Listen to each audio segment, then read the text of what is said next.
Assalamualaikum warahmatullahi wabarakatuh. Hello smart student, how are you today?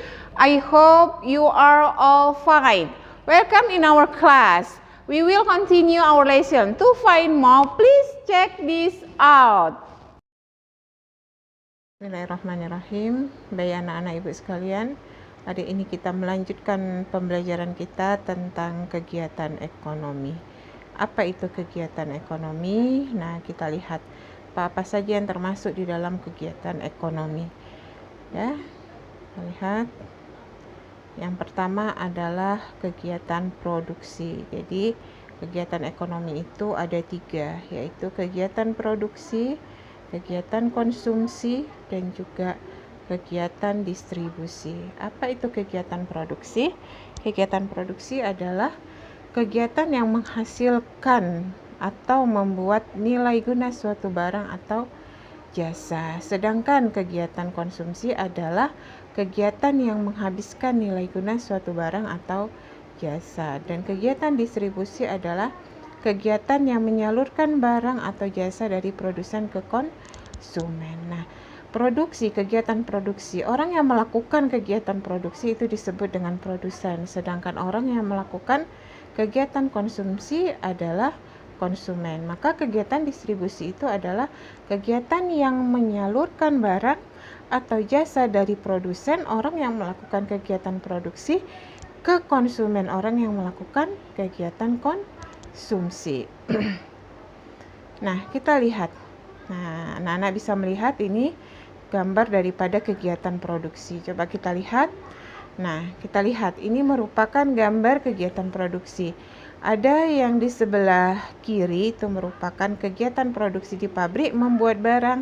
Kemudian di sebelah kanan ada kegiatan produksi mengolah padi. Ini merupakan kegiatan produksi menghasilkan nilai guna suatu barang atau jasa.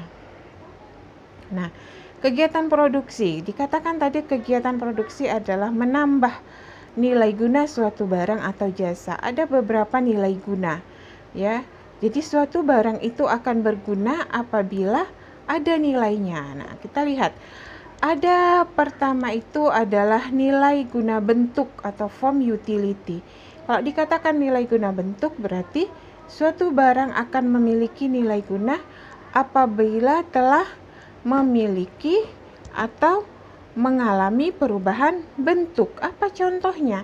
Kayu. Bila kayu dirubah menjadi kursi atau meja akan bernilai guna yang tinggi. Kemudian kita lihat yang kedua adalah nilai guna tempat. Nilai guna tempat. Barang itu akan lebih berguna, akan lebih tinggi nilainya apabila terjadi perbedaan tempat. Apa contohnya? Contohnya adalah pasir. Pasir yang ada di sungai akan lebih bernilai, bertambah nilainya apabila dibawa ke toko bangunan. Harganya juga akan lebih mahal. Maka dikatakan nilai guna tempat atau place utility. Kemudian kita lihat selanjutnya adalah nilai guna waktu, ya, time utility. Barang itu akan bertambah kalau barang tersebut digunakan pada saat yang tepat. Apa contohnya? Payung. Payung itu akan bernilai guna pada saat dilakukan atau digunakan ketika hujan ataupun panas. Kemudian yang keempat adalah nilai guna kepemilikan atau owner utility. Nilai barang itu akan bertambah bila barang tersebut pindah kepemilikannya. Apa contohnya? Contohnya adalah barang-barang yang ada di toko atau sepatu, ya. Salah satu contohnya adalah bila sepatu itu yang ada di toko itu dibeli oleh seseorang untuk dipakai, ya. Kita lihat. Oke, itu adalah nilai guna daripada kegiatan produksi. Sekarang kita lihat faktor-faktor produksi. Sebuah barang menjadi sebuah produksi barang, ya, ada faktor-faktornya, ya. Faktor-faktor yang mempengaruhi barang tersebut atau produksi tersebut. Yang pertama adalah faktor produksi alam, ya, yang disediakan oleh alam sebagai bahan mentah atau bahan produksi. Contohnya adalah tanah, hutan, barang tambang, ya, segala sesuatunya yang bersumber dari alam. Apa tadi kita katakan dengan sumber daya alam? Itu disediakan oleh alam. Itu adalah faktor produksi. Kemudian kita lihat faktor produksi tenaga kerja. Contohnya, ketika kita ingin membuat barang, kemudian contohnya sepatu, maka bahan mentah atau bahan produksinya itu adalah kulit misalnya. Nah, itu bahan mentahnya. Kemudian kulit itu tak akan bisa kalau tidak dijadikan sepatu, itu tidak akan bisa terjadi bila tidak ada tenaga kerja. Untuk apa tenaga kerja? Itu adalah sumber daya manusia yang dapat digunakan untuk membantu proses produksi tadi. Nah, tenaga kerja itu kita lihat ada beberapa, ya, ada beberapa macam tenaga kerja. Ya, kita lihat.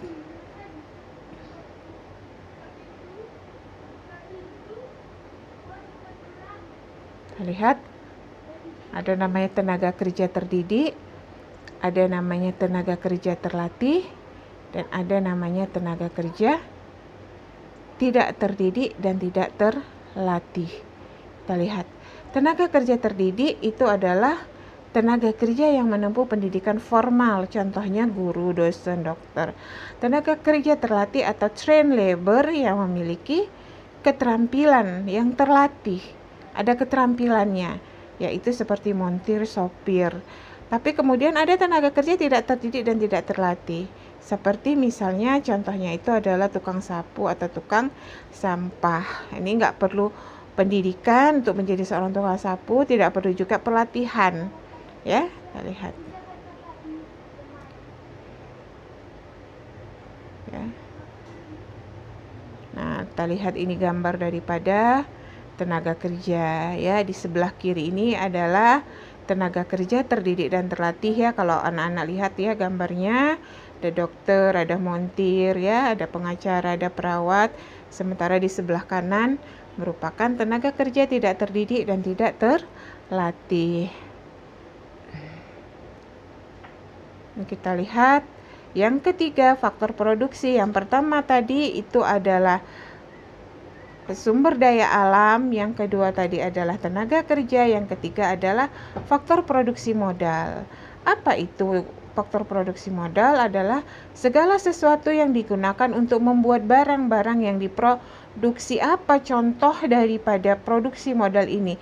Bisa dia dengan dana, dengan material, mesin, gedung, bahan mentah, dan lain-lain. Jadi kalau buat sepatu harus ada produksi modalnya. Apa contoh produksi modal tadi? Yaitu tadi harus ada mesinnya, harus ada tenaga kerjanya, kan seperti itu. Kemudian harus ada bahan-bahan untuk membuat sepatu tadi, ya. Yang terakhir adalah faktor kewirausahaan. Kalau sepatu itu sudah jadi, tapi tidak ada kewirausahaannya atau kemampuan seseorang atau beberapa orang untuk menyatukan semua faktor produksi agar dapat menghasilkan barang tertentu. Jadi, kemampuan seseorang untuk menjalankan suatu perusahaan. Jadi, sepatu tadi itu harus dijual, harus ada kemampuan seseorang untuk menjualnya. Nah, inilah 4 faktor-faktor produksi, ya, sumber daya alam, sumber daya manusia, tadi tenaga kerja, kemudian faktor produksi modal serta faktor kewirausahaan. Oke, anak-anak Ibu sekalian, untuk sementara ini yang bisa Ibu sampaikan tentang faktor produksi. Pembelajaran berikutnya nanti kita masuk kepada konsumsi serta distribusi. Ibu ucapkan selamat belajar, tetap semangat. Ibu akhiri dengan ucapan hamdalah. Alhamdulillahirrabbilalamin. Assalamualaikum warahmatullahi wabarakatuh.